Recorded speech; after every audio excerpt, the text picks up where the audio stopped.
민주당과 지지에 힘입어 당선된 장동혁 대표는 초반 호남의 지지를 발신했는데 장외 투쟁을 앞두고 우클릭 행보를 통해 지지층 결집에 나선 것으로 풀립니다.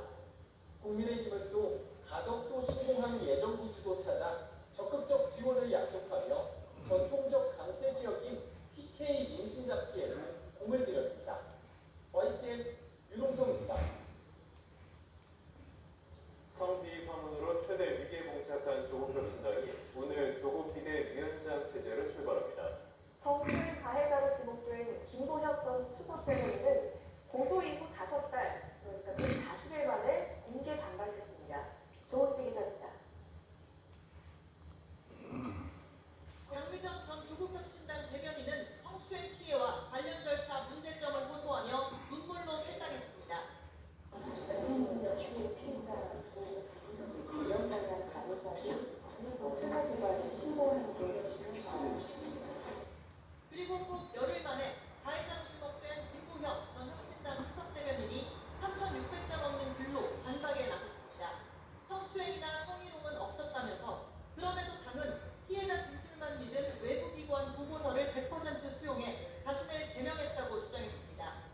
지난해 12월 12일 조국 당시 대표가 징역 2년 대법원 선고를 받은 날 노래방에 간 건 비판받겠다면서도 앞장서서 일행을 이끈 건 고소인이었고 성추행은 없었다고 거듭 밝혔습니다. 또 택시 성추행은 허위 주장이고 윤석열 전 대통령 탄핵 촉구 선고일배 때 성적 발언을 했다는 혐의도 사실이 아니라고 반박했습니다. 성기위 의혹이 제기된 이후 김 전 대변인이 입장을 밝힌 건 이번이 처음입니다. 성추행 혐의로 고소된 지 5달, 140일 만인데 공교롭게도 조국체제 비대위원회가 공식 출범하기 전날입니다. 혁신당은 서원진 원내대표와 엄규숙 전 문재인 청와대 여성가족 비서관을 부위원장에 내정하는 등의 비대위 인선을 발표했습니다. 김호범 고문 등 창당 인사와 세월호 다큐 제작자 등 외부 인사, 지역과 탁당원, 여성 당직자 등으로 9명을 꾸렸습니다. 과반인 5명을 여성으로 했고 법보다 소통이 중요하다고 판단해 법조계 인사는 배제했다고 설명했습니다. 조국 비대위원장은 광복절 특사로 출소한 지 꼭 한 달 만에 국회 한복판 위기의 혁신당에 조기 등판합니다. 피해자 측의 옥중 편지도 외면했다는 비판 속에 성 비위 사건을 제대로 수습할 수 있을지 정치인으로 최대 시험대에 올랐습니다. YTN 조은지입니다. 오늘부터 나흘 동안 이재명 정부 첫 정기국회 대정부 질문이 진행됩니다. 첫날인 오늘은 김민석 국무총리와 법무부 행정안전부 장관 등을 상대로 정치 분야의 질의가 진행되는데요. 덧센 특검법과 정부조직법, 내란 재판부를 둘러싼 여야의 격돌이 예상됩니다. 내일은 외교통일안보, 모레는 경제 분야 대정부 질문이 진행되고요. 마지막 날인 오늘 18일에는 교육, 사회, 문화에 대한 질의가 이루어집니다. 이번엔 특검 수사 상황 살펴보겠습니다. 한학자 통일교통대 측이 오늘 특검에 불출석하겠다는 입장을 밝혔습니다.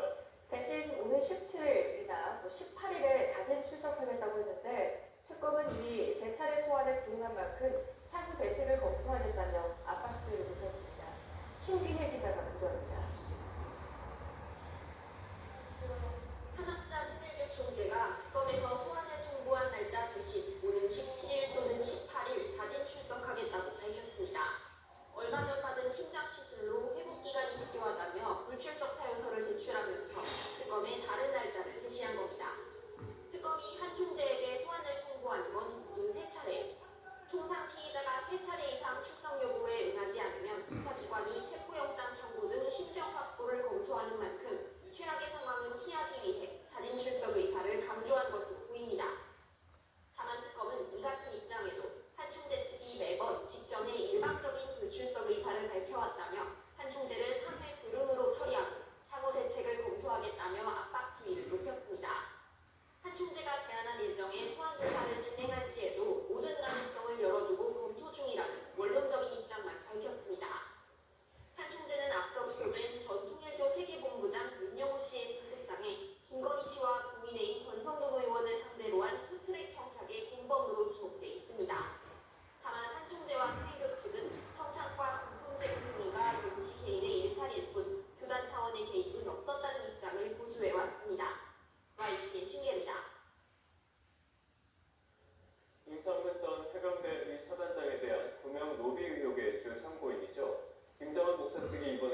우종호 전 블랙펄 인베스트먼트 대표에 대한 특검 소환 통보도 멀지 않았다는 관측이 나옵니다.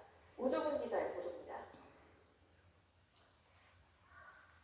극동방송 이사장인 김정환 백사가 오늘 17일 참고인 조사에도 불출석할 것으로 보입니다. 김 목사 측은 YTN에 통화 내용이 알려진 데 대한 특검 사과가 먼저라며 불출석 뜻을 담은 변호인 의견서를 제출할 예정이라고 말했습니다. 그러면서 김 목사 측근인 극동방송 한기봉 전